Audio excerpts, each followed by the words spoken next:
E aí, pessoal, tudo bem? Sejam bem-vindos a mais um episódio do Confessional Podcast. É uma alegria ter você assistindo a mais um episódio.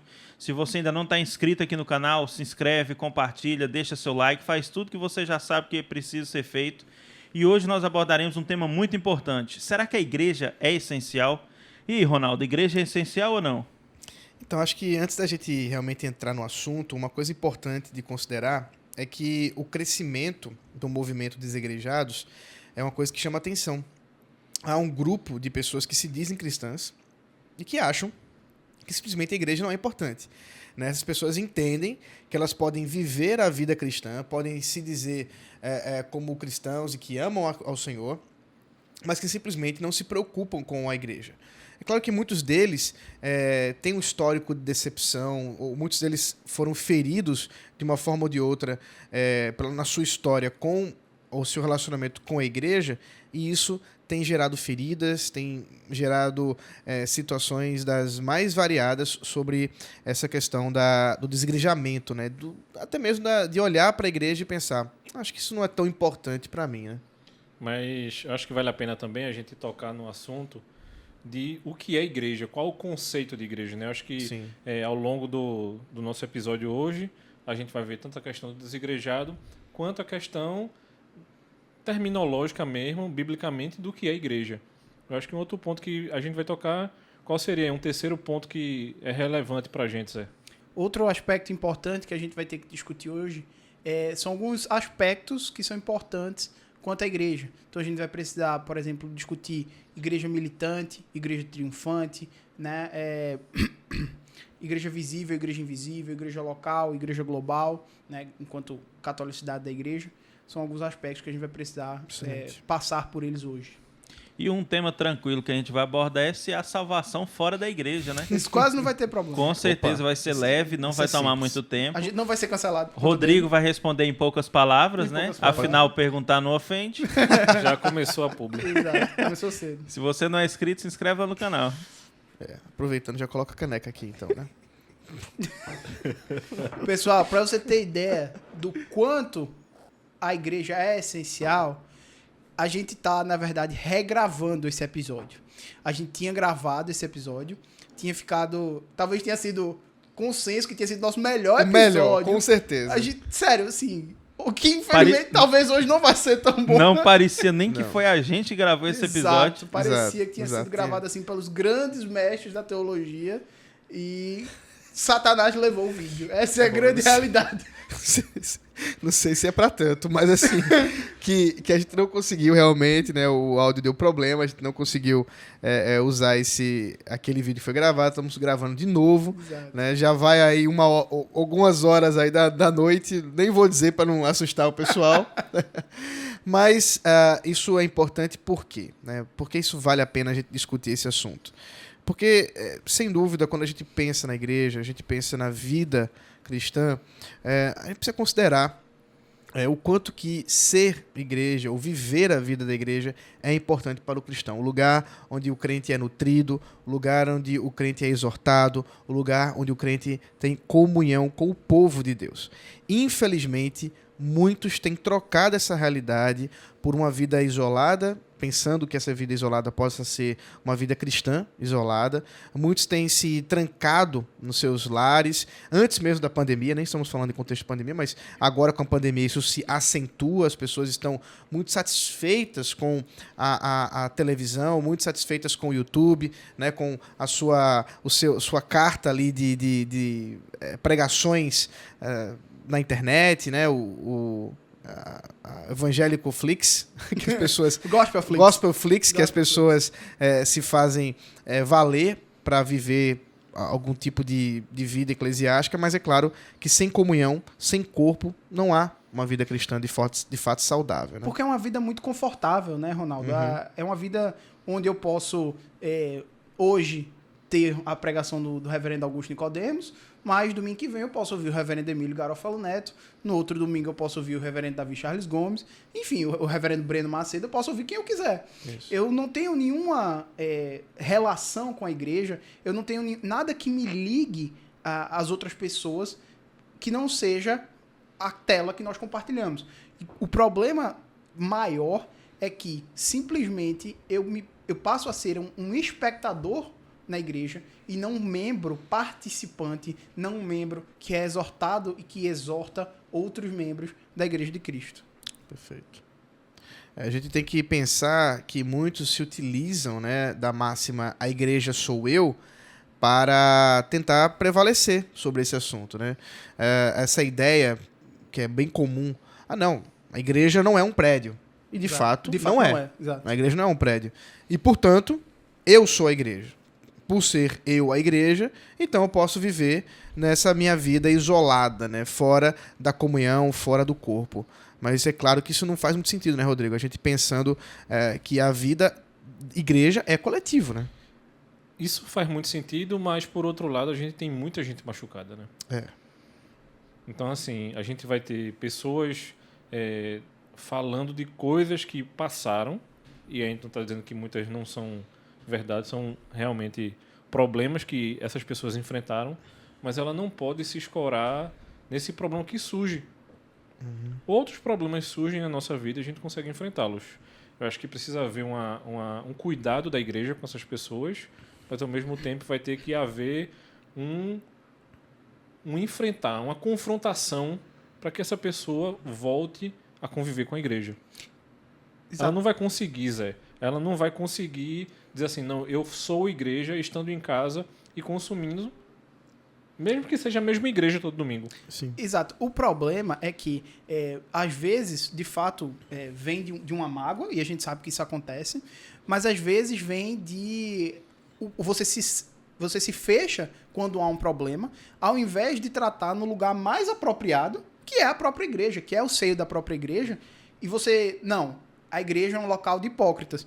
Não, amado, sempre tem um lugar para mais um. Fique muito tranquilo, pode se achegar, né? Como diz a música, sempre tem um lugar para mais um. Então, o grande problema é a gente se fecha, a gente... não, a igreja institucionalizada é um problema. Não, o prédio é um problema, o sistema é um problema, a instituição é um problema. O problema nunca sou eu. A solução do problema nunca pode partir de mim, porque eu nunca me vejo como parte do problema. Sendo que, no contexto da igreja, da vida da igreja, nós sempre somos tanto parte do problema, e na maioria das vezes somos parte principal do problema, mas também Deus nos dá a graça de também sermos parte da solução do problema. Eu acho que antes de nós tentarmos pensar numa maneira de ajudar, a gente também tem que contextualizar que isso não é de hoje, né?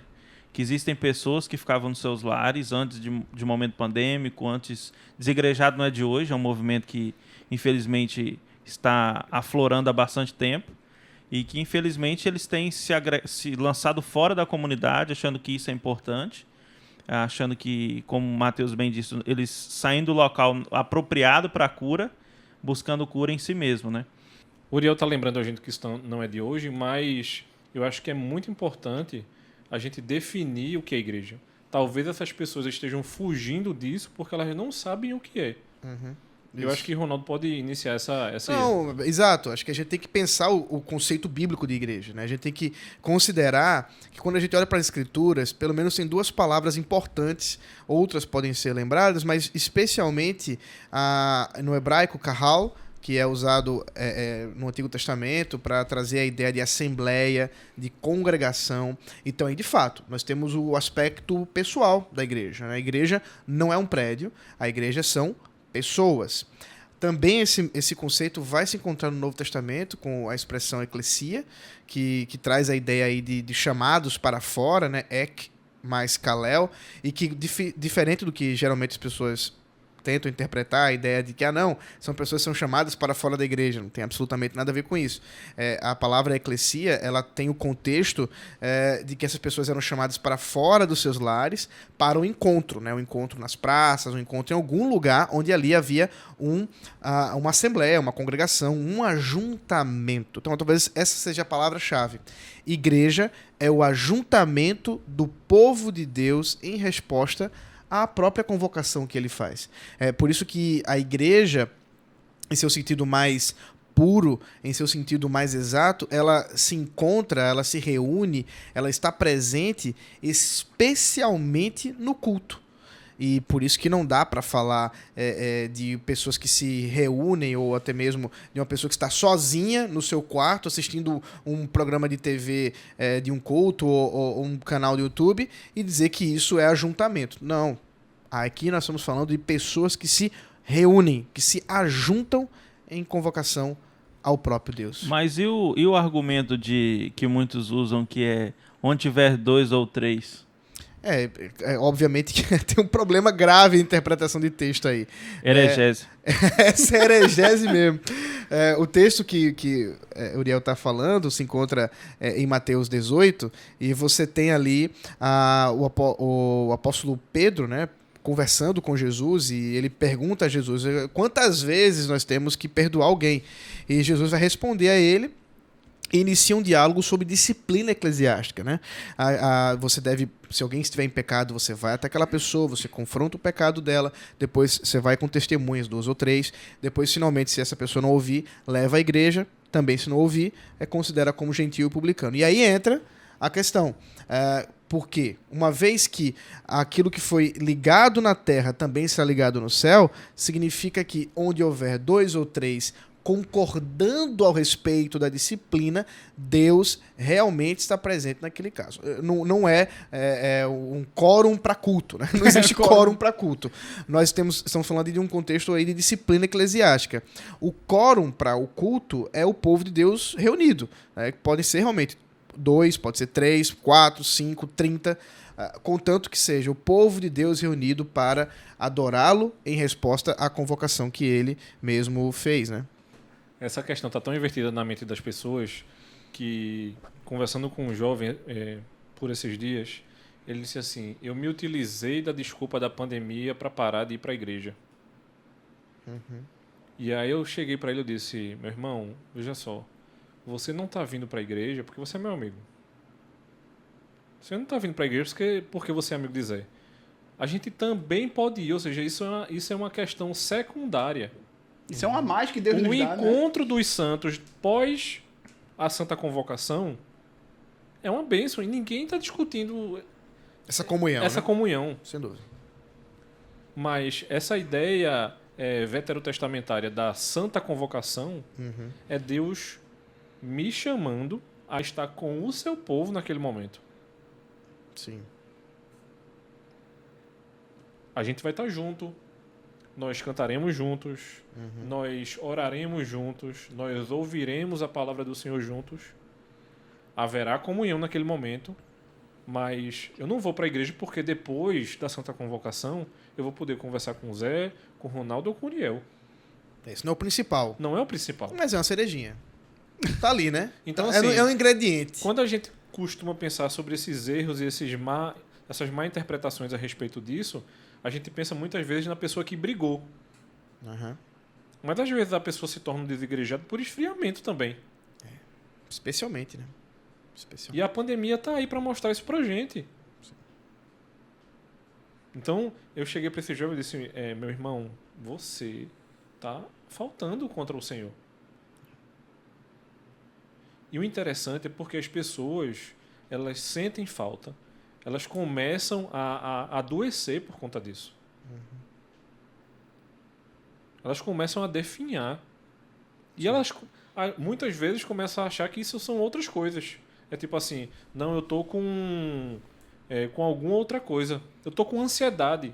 Não que as pessoas não possam ter crise de ansiedade por outras coisas, mas, meu amigo, nós somos um ser que vai sentir falta disso também. Até porque a convocação, né, do povo de Deus, ela é feita desde o Antigo Testamento, né? A gente não está inventando a roda aqui.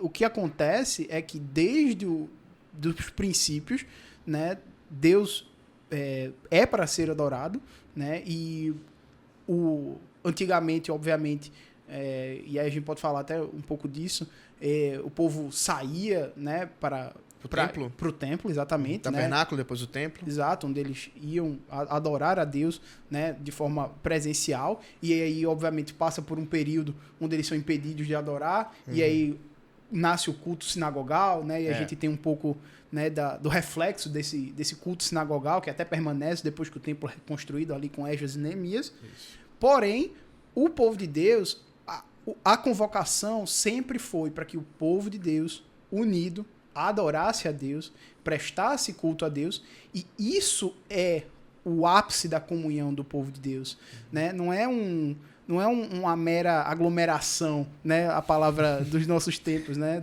Do ano 2020, 2021. Não é uma mera aglomeração, mas sim o povo de Deus respondendo ao chamado do próprio Deus para que o adoremos em espírito e em verdade. O valor da igreja está, e aí a importância que a gente tem que considerar, está em que o próprio Deus instituiu a igreja. O próprio Deus criou a igreja, que é o seu povo.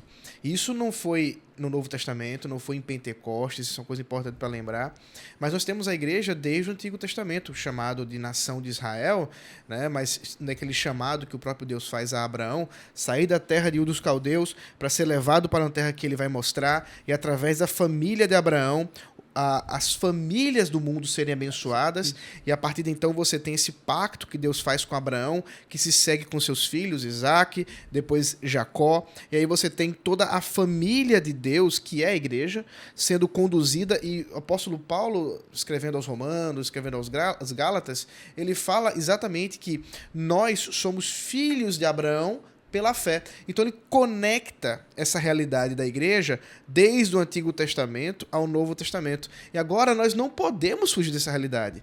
Então talvez aqueles que nos ouvem, que estão vivenciando talvez lutas com relação ao que é a igreja, a viver a vida da igreja, eu quero convidar você a refletir sobre o fato de que a igreja é uma instituição de Deus. Divino. É uma instituição de Cristo. Não é uma instituição humana. Ainda que haja falhas, ainda que nós tenhamos problemas com relação a isso, é o próprio Deus quem instaurou, e ela assim vai caminhar até a volta do Senhor Jesus Cristo, porque é a igreja do Senhor, é a noiva do Senhor. Afinal de contas, é isso que nós aguardamos de maneira mais profunda, né? A volta do Messias, a volta do Senhor Jesus Cristo, que virá buscar a sua igreja. Não uma pessoa, mas a sua igreja. E a volta do Messias, isso é importante a gente pontuar isso que você falou, isso na volta do nosso Senhor, e é o que a gente espera.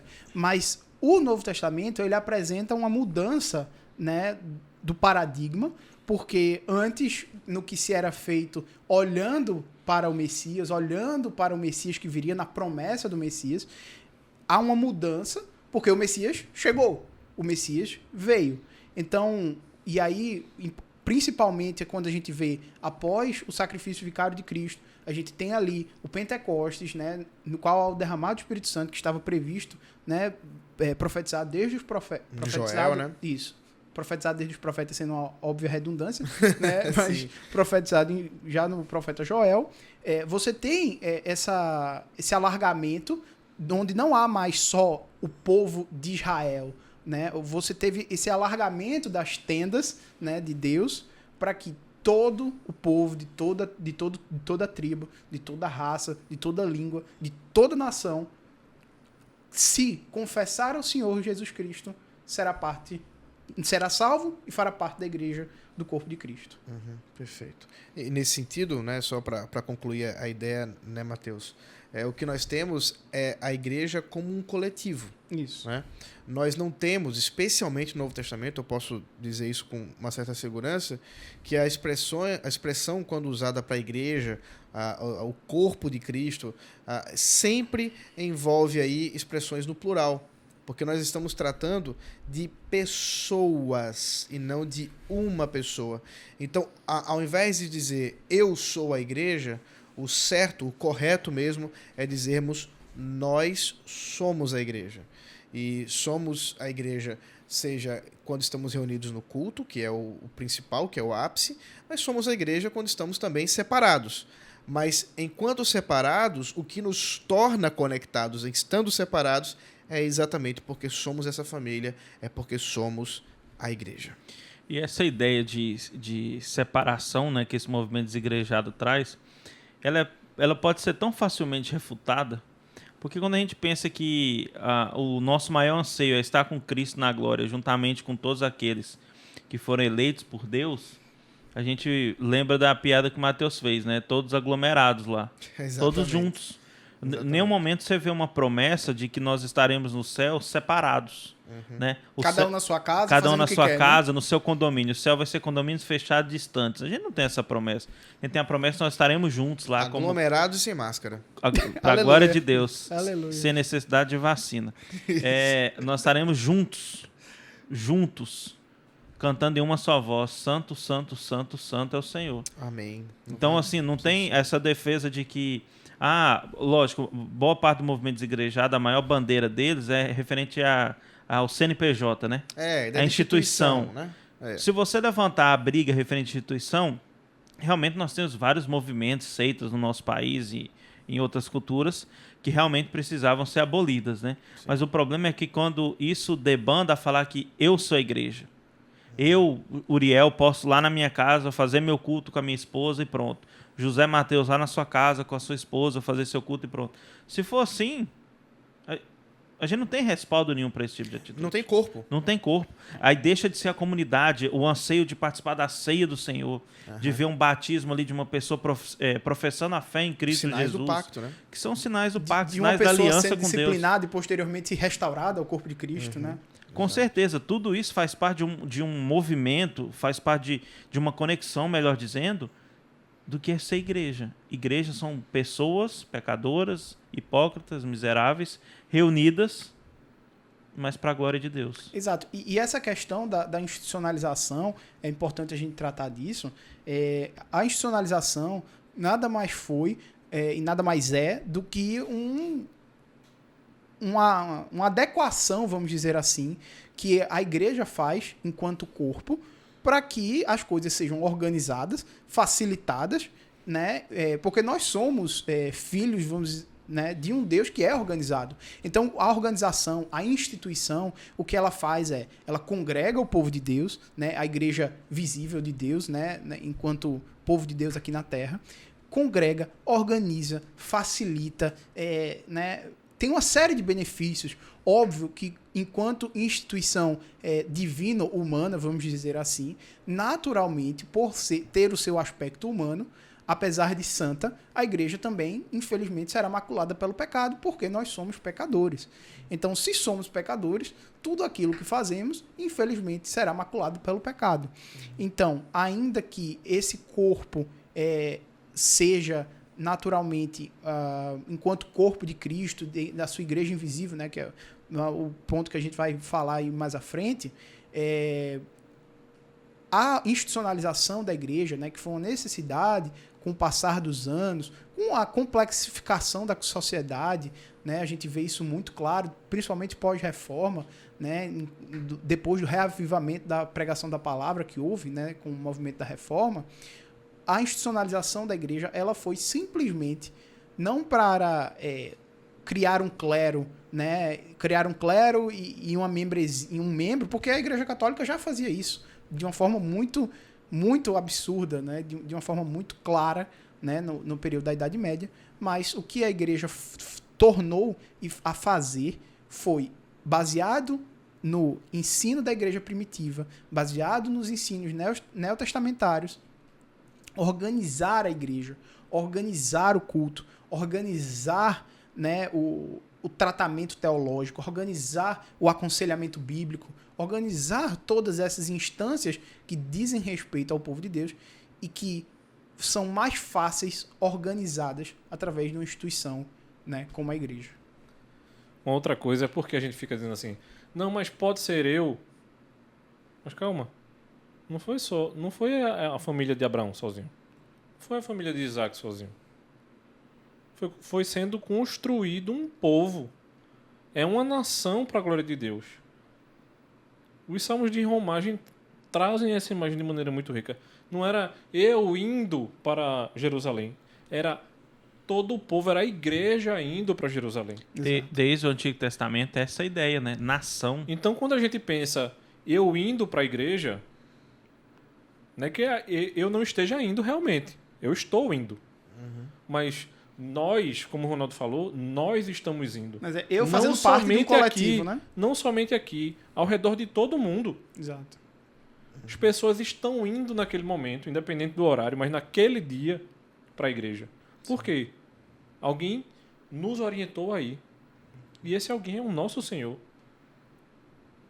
E as pessoas iam no Antigo Testamento porque um Messias foi prometido. E hoje nós vamos porque nós celebramos esse Messias. Exato. Perfeito. Né? Fomos comprados e redimidos pelo sangue do Cordeiro. Justamente. E como redimidos e comprados por esse sangue preciosíssimo na cruz do Calvário, esse Cristo que nos une, que nos junta, é nesse sentido, portanto, que nós entendemos o conceito importante teológico, que igreja, no conceito bíblico, também é uma igreja que é invisível e visível. Essas duas expressões que são teológicas, não estão exatamente no contexto bíblico, mas elas nos ajudam a entender quando nós estamos falando de igreja. Porque a igreja não foi criada há 30 anos, há 40 anos, não. A igreja é o povo de Deus reunido desde a criação até o fim dos tempos. E por isso, ainda que nós não vejamos essa igreja, ainda que nós não vejamos todos aqueles que foram comprados pelo sangue do Cordeiro, todos os eleitos de Deus, aqueles que estão arrolados no livro da vida, ainda que nós não saibamos todos os nomes, ainda que nós não saibamos quem são eles, essa é a igreja invisível de Deus. Ao mesmo tempo, nós temos a igreja visível, essa igreja maravilhosa que o Senhor Jesus Cristo também, né, da mesma forma que ela é invisível, ela é visível, portanto, o mesmo sangue do Cordeiro que comprou, só que ela é visível por quê? Porque é o povo.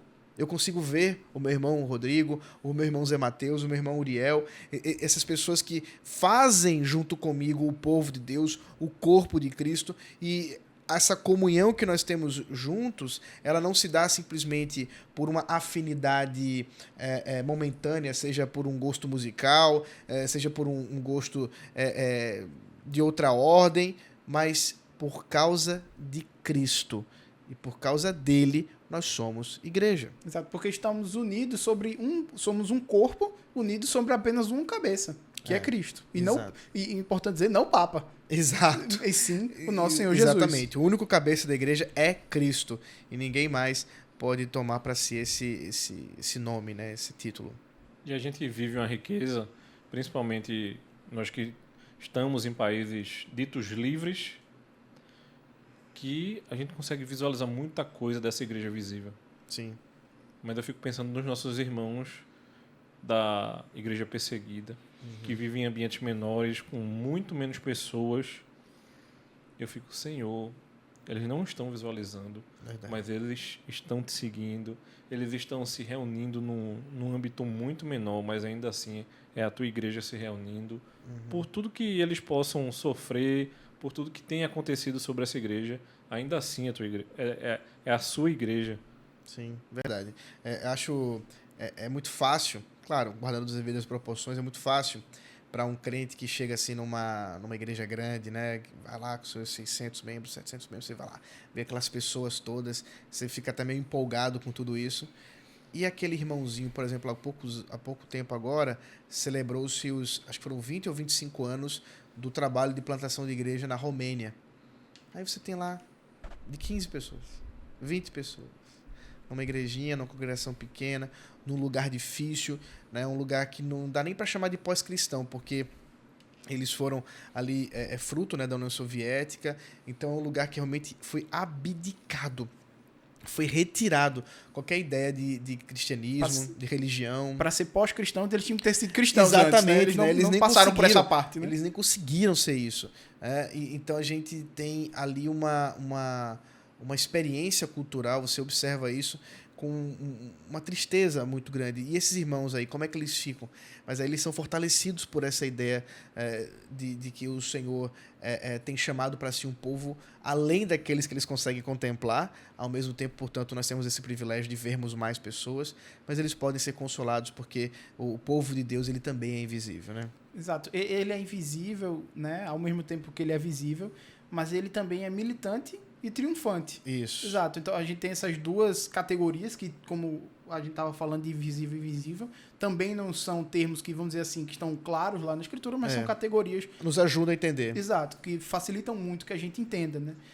Então, a gente tem a igreja que é militante, ou seja, que nesse presente século, né, nesse presente tempo, né, milita e que luta, né, pela causa do Evangelho, né, em defesa do Evangelho de Cristo, e a igreja triunfante, que seremos, né, quando o Senhor voltar e nos buscar, né, para vivermos eternamente com Ele, né, e seremos uma igreja, né, que é triunfante, ou seja, que já triunfou, não com base nos nossos méritos, mas com base nos méritos de Cristo. É importante lembrar que nós já somos igreja triunfante, porque já triunfamos em Cristo. Exato. Afinal de contas, Ele já venceu na cruz, venceu o diabo, venceu a morte. Na cruz Ele fez isso, mas ainda não somos completamente triunfantes, porque ainda haveremos de gozar todo esse triunfo quando o Senhor Jesus Cristo voltar. É o já e o ainda não. Exato, essa tensão, né, que nós todos vivemos entre a realidade já decretada da vitória de Cristo, mas aquela ainda não vivenciada, porque Ele ainda vem.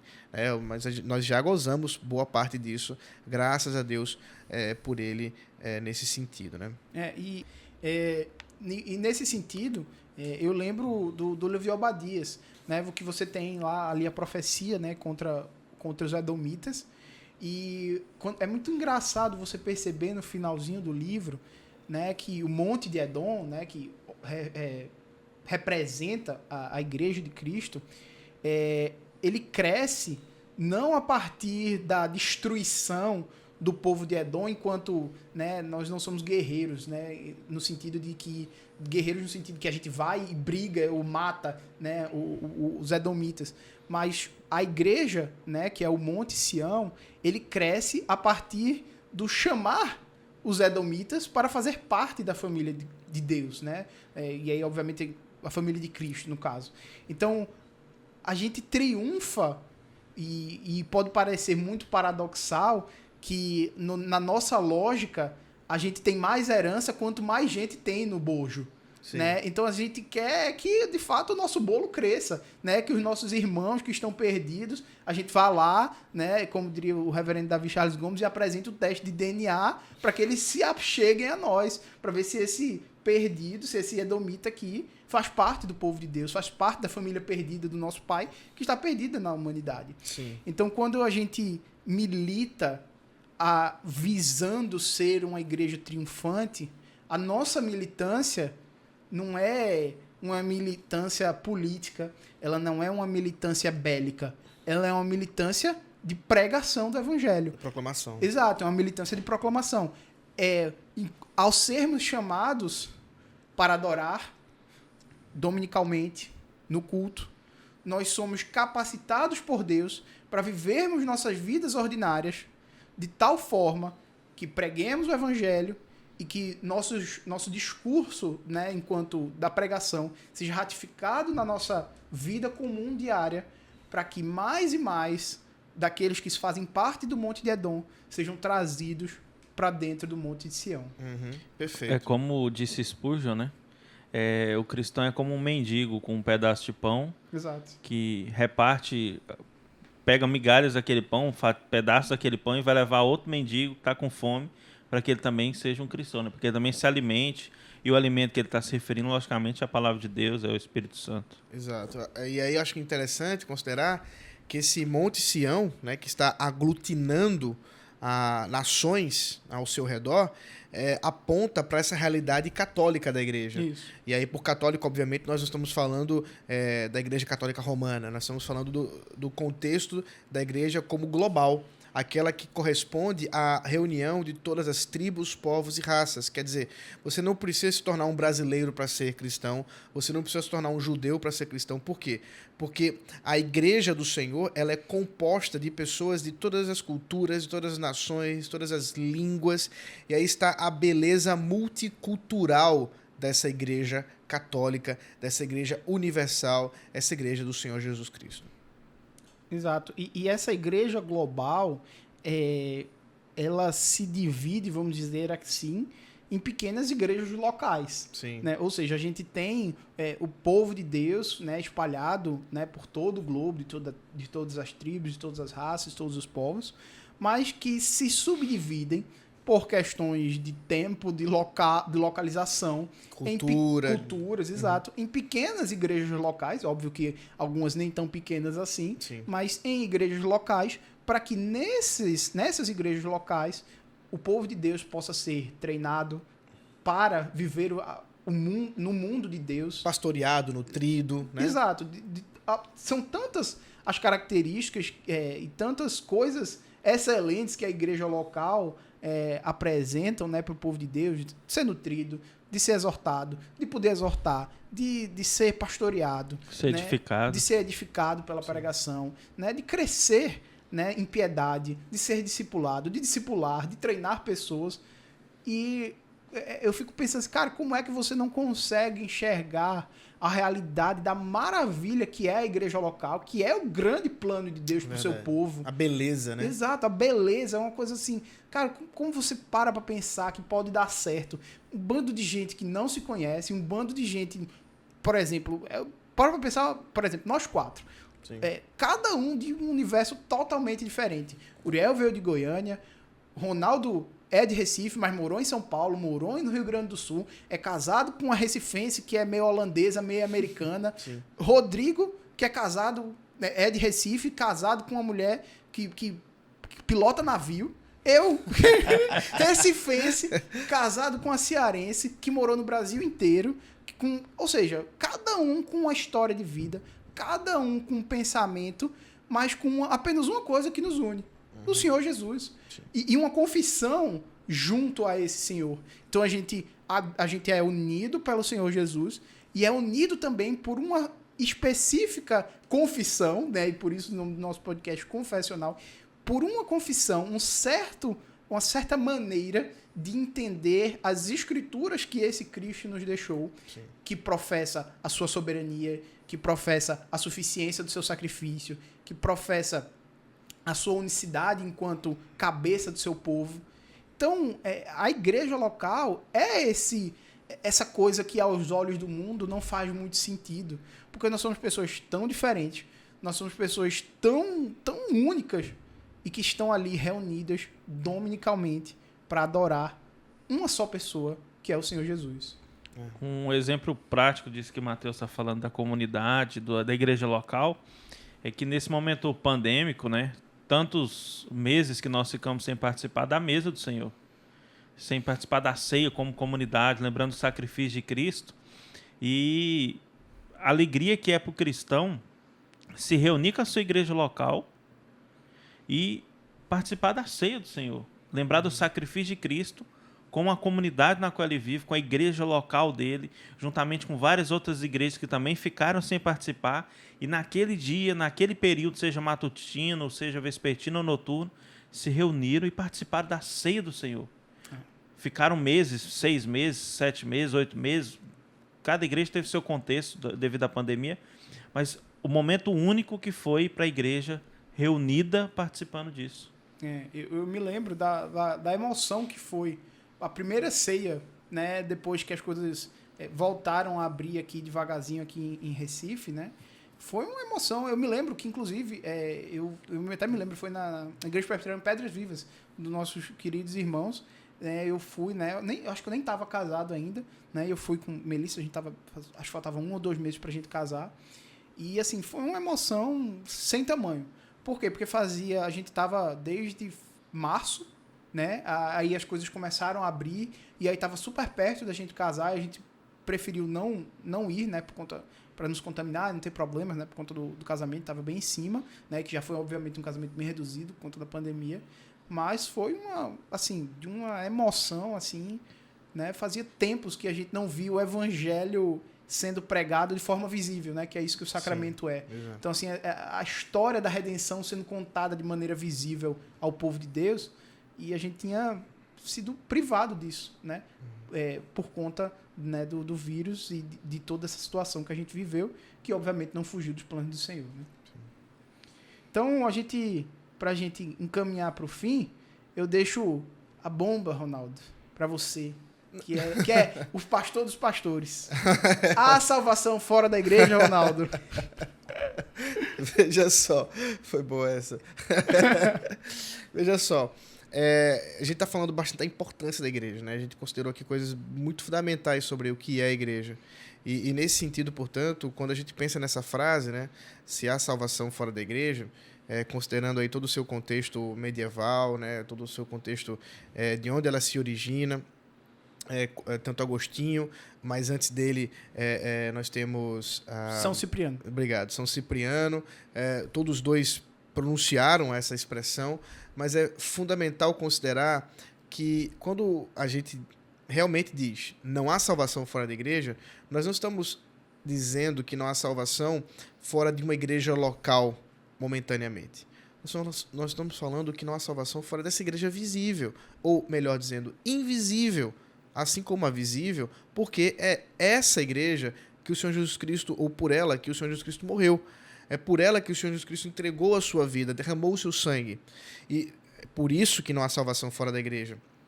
Mas é claro que em termos excepcionais, há pessoas que realmente não conseguem viver a igreja. Talvez o melhor exemplo, né, Ronaldo, seja o ladrão na cruz. Sim. Ele exatamente. não teve tempo, né, de ser batizado, ele não teve tempo não de participou ser discipulado, não teve a oportunidade de ser disciplinado, né, não, enfim, todas as coisas ordinárias, né, e eu acho que essa, que é, inclusive algumas traduções, né, até da própria confissão falam, né, fora da qual, né, fora da igreja não há possibilidade ordinária. Perfeito. E acho que essa expressão é melhor. Essa é a melhor expressão que existe. Isso. Por quê? Porque a gente, e esse caso é o melhor caso para a gente entender isso. Ele era o ladrão, estava na cruz junto com o Senhor Jesus, e ele não teve o tempo de ser batizado, de ser, enfim, arrolado na membresia. Participar de uma classe de fundamentos. Exato, não exato. pôde participar de um catecumenato. Porém, o próprio Senhor Jesus disse a ele que... Garantiu. Qual de nós não queríamos ter escutado ainda essa frase? Hoje, né? Essa frase que todo mundo quer ouvir do Senhor Jesus Cristo. Ainda hoje estarás comigo no paraíso. Ele ouviu. Exato. Ele ouviu. E por isso, obviamente, nós não estamos considerando os casos excepcionais, mas em termos ordinários, sim. O cristão deve amar a igreja, deve procurar viver a vida da igreja, deve procurar participar da igreja. E se ele não está fazendo isso, algum problema há. E talvez, se você está nos ouvindo, você não vive a comunhão da igreja, você não é membro de uma igreja local, você não tem pastor para te pastorear, você não tem presbíteros, você não tem essa vida comunitária, você realmente talvez precise agora dar uma parada, refletir sobre esse assunto e pensar que você precisa realmente procurar uma igreja para ser membro, para servir, para poder participar para a glória de Deus. Exato, porque o sentido dessa frase, né, não é o sentido que, em geral, os católicos atribuem de que, para ser salvo, nós precisamos fazer parte da comunidade católica. A igreja não é mediadora da salvação. Exato. Né? O único mediador entre Deus e os homens é Jesus Cristo. Perfeito. Né? A escritura é muito clara sobre isso. Mas que a igreja, enquanto povo de Deus, né, essa reunião, vamos dizer assim, cósmica de todos os tempos, né, daqueles que foram redimidos e limpos pelo sangue de Jesus, são salvos, são unidos a Cristo. Essa é a igreja sem a qual não há possibilidade, né, nenhuma, nem ordinária, nem extraordinária de salvação. E a salvação ordinária seria, nesse caso, por exemplo, do ladrão. Perfeito. Acho que excelente. Acho que a gente pode caminhar para o nosso final, né? Essa era a última questão que a gente estava tratando, até para não delongar muito no assunto, mas considerando que a importância da igreja, da missão da vida da igreja é essa de glorificar a Deus sobre todas as coisas e de proclamar o seu evangelho a fim de que mais e mais pessoas possam se tornar, juntamente conosco, o corpo de Cristo para a glória do Senhor Jesus Cristo, da Trindade Santa e até a volta dele, quando nós finalmente nos encontraremos com nosso Senhor Jesus. E se você gostou desse episódio, compartilhe com seus amigos, dê like, se inscreva aqui no canal se você ainda não é inscrito. Semanalmente, novos episódios são liberados aqui e com certeza um deles vai edificar a sua vida, vai edificar a vida dos seus amigos. Então, fiquem com Deus, até o próximo episódio. Não se esqueça, se inscreva aqui no canal e até mais.